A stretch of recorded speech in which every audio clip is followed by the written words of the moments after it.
तर आज आपण पावसाळ्यामध्ये इडलीचं पीठ मस्त असं फर्मेंट कसं करायचं ते पाहणार आहोत। त्यासाठी खूप साऱ्या टिप्स या व्हिडिओमध्ये सांगणार आहे। तुम्ही हे इडलीचं पीठ पाहू शकता किती मस्त फर्मेंट झालेलं आहे आणि त्याचबरोबर ही जी इडली आहे ती अगदी दिवसभर अशीच मऊ लुसलुशीत आणि जाळीदार राहते। अगदी दुसऱ्या दिवसापर्यंत सुद्धा अशीच मऊसूत राहते। त्यासाठी व्हिडिओ स्किप न करता शेवटपर्यंत नक्की पहा। तर त्यासाठी इथे मी 3 वाटी रेशनचे तांदूळ घेतलेले आहेत। तुम्ही कोणतेही तांदूळ वापरा, इडली तुमची छान अशी टम्म फुगली जाते। तर 3 वाटी इथे मी रेशनचे तांदूळ घेतले। त्यानंतर 1 वाटी उडीद डाळ इथे मी घेतलेली आहे। 1 चमचा मेथीदाणे घालायचे आहेत। आता आपल्याला हे तिन्ही जिन्नस चांगले असे 2 वेळा स्वच्छ पाण्याने धुवून घ्यायचे आहेत। इडलीचं पीठ व्यवस्थित फर्मेंट होण्यासाठी टायमिंगसुद्धा तितकीच महत्त्वाची आहे। सकाळी तुम्ही आदल्या दिवशी 6 ते 7 वाजता जर तांदूळ भिजत ठेवले तर दुसऱ्या दिवशी सकाळपर्यंत आपल्याला हे जे इडलीचं पीठ आहे ते व्यवस्थित फर्मेंट भेटतं। तर 2 वेळा स्वच्छ धुवून घ्यायचे, तांदूळ बुडेल इतपत यामध्ये पाणी घालायचं आहे आणि आता एक 5 तासासाठी आपल्याला हे तांदूळ भिजण्यासाठी साईडला ठेवून द्यायचे आहेत। साधारणतः 5 तासानंतर डाळ तांदूळ छान भिजले गेलेले आहेत। आता आपल्याला हे वाटून घ्यायचे आहेत। एका मिक्सिंग जारमध्ये हे मी डाळ तांदूळ आहेत ते काढून घेते। तर साधारणतः दुपारी 1 ते 2 किंवा जर तुम्ही तांदूळ वेळाने भिजत घातले असतील तर 3 वाजता हे छान दळून घ्यायचं आहे। तर आता थोडं डाळ तांदूळ इथे मी घेतलेला आहे मिक्सिंग जारमध्ये। त्यानंतर 1 वाटी पोहे घेतलेले आहेत, स्वच्छ करून घ्यायचे। आता हे 1 वेळा स्वच्छ धुवून घ्यायचे आणि हलकंसं यामध्ये पाणी घालायचं आणि भिजण्यासाठी तोपर्यंत साईडला ठेवून द्यायचे आहेत। हे पोहे आपण सगळ्यात शेवटी वाटून घेणार आहोत। तर डाळ तांदूळ छान वाटून घ्यायचे आहेत, हलकंसं पाणी घातलेलं आहे। तर हे पहा, जास्त ही रवाळ टेक्स्चरमध्ये आपल्याला हे दळून घ्यायचं नाही, थोडंसं बारीक असं टेक्स्चरमध्ये आपल्याला हे वाटून घ्यायचं आहे। आणि याची कन्सिस्टन्सी तुम्ही पाहू शकता, जास्तही सैलसर किंवा जास्तही घट्टसर बॅटर बनवायचं नाही। तर सगळ्यात शेवटी आता हे जे भिजवलेले पोहे आहेत ते यामध्ये मी घालते आणि थोडंसं डाळ तांदूळ शिल्लक राहिलेले आहेत ते एकत्र वाटून घेते। हलकंसं पाणी घालायचं आहे आणि पुन्हा एकदा थोडंसं बारीक असं आपल्याला टेक्स्चरमध्ये हे वाटून घ्यायचं आहे। तर तुम्ही इथे पाहू शकता सगळं तांदूळ आणि पोहे इथे मी छान वाटून घेतलेलं आहे। याची कन्सिस्टन्सी तुम्ही पाहू शकता। जास्त पीठ जर घट्टसर असेल किंवा जास्त सैलसर असेल तरी देखील आपलं जे पीठ आहे ते दुसऱ्या दिवसापर्यंत व्यवस्थित फर्मेंट होत नाही। तर आता यामध्ये आपल्याला साखर घालायची आहे, 1 अर्धा चमचा आणि पाव चमचा मीठ घालायचं आहे। साखर आणि मिठामुळे जे बॅटर आहे ते लवकर फर्मेंट व्हायला मदत होते।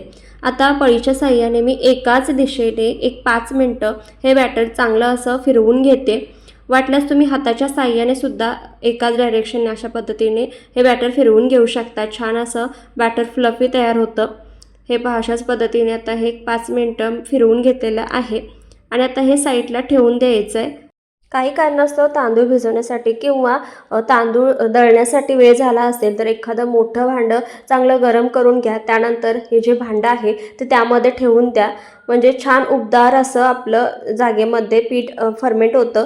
किंवा तुम्ही एका ब्लँकेटमध्ये सुद्धा हे गुंडाळून ठेवू शकता, त्याने देखील छान असं आपलं पीठ दुसऱ्या दिवसापर्यंत फर्मेंट होतं।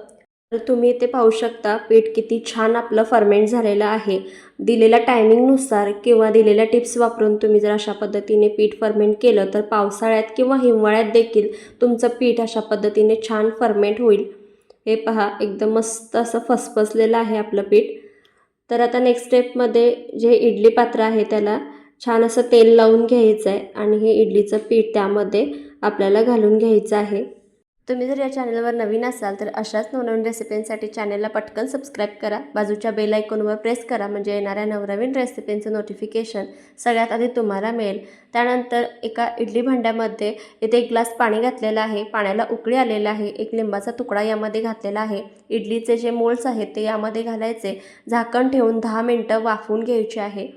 इडली छान तयार होते तोपर्यंत आपण त्यासाठी लागणारी चटणी तयार करून घेऊयात। एका मिक्सिंग जारमध्ये इथे मी 1 वाटी ओलं खोबरं घेतलेली आहे। त्यानंतर 3 चमचे फुटाण्याची डाळ घालायची आहे। त्यानंतर यामध्ये हलकासा आल्याचा तुकडा घातलेला आहे, 3 ते 4 लसणाच्या पाकळ्या, चवीपुरतं मीठ, त्यानंतर साखर घालायची आहे पाव चमचा आणि यामध्ये आता काळी मिरी घातलेली आहे 7 ते 8, हिरव्या मिरच्या 2 घालायच्या आहेत आणि आपल्याला हलकंसं आता पाणी घालून एकदम बारीक असं हे वाटून घ्यायचं आहे। तर एका भांड्यामध्ये 2 चमचे तेल चांगले गरम करून घेतलेलं आहे. यामध्येच आपल्याला पाव चमचा मोहरी घालायची आहे आणि जिरे मोहरी छान तडतडले की यामध्ये एक 5 ते 6 कढीपत्त्याची पाने घालायची आहेत. त्यानंतर हिंग एक पाव चमचा घालायचा आहे. कढीपत्त्याची पाने छान तडतडली की त्यानंतर यामध्ये हे जे आपण चटणी वाटून घेतलेली आहे ती यामध्ये घालायची आहे. गरज वाटल्यास थोडंसं पाणी ॲड करायचं आहे किंवा तुम्हाला थोडीशी दाटसर हवी असेल तर त्या पद्धतीने पाणी ॲड केलं नाही तरी देखील चालेल. आणि इथे आपली मस्त चटपटीत फ्लेवरची ओल्या खोबऱ्याची चटणी तयार आहे. तर इथे एक 10 मिनिटानंतर आपली इडली छान अशी तयार झालेली आहे. इडली जास्त वेळ वाफवली तरी देखील इडली आपली ही बसली जाते. त्यामुळे एक 10 मिनटं छान अशी इडली वाफवून घ्यायची आणि त्यानंतर आता हे पहा अशा पद्धतीने आता इडली मी काढून घेते. चाकू किंवा चमच्याच्या साहाय्याने तुम्ही ही इडली काढून घेऊ शकता. एकदम मस्त अशी फ्लफी, एकदम जाळीदार आणि मऊ लुसलुशीत अशी आपली इडली तयार होते. अगदी तुम्ही दिवसभर जरी ठेवली किंवा दुसऱ्या दिवसापर्यंत जरी ठेवली तरी अशीच मऊ लुसलुशीत आणि जाळीदार आपली ही इडली राहते. तुम्हाला आता ही मी मोडून दाखवते. आतून सुद्धा तुम्ही पाहू शकता एकदम जाळीदार आणि एकदम अशी फ्लफी मऊ लुसलुशीत आपली ही इडली तयार झालेली आहे. हे पहा किती छान जाळी सुटलेली आहे.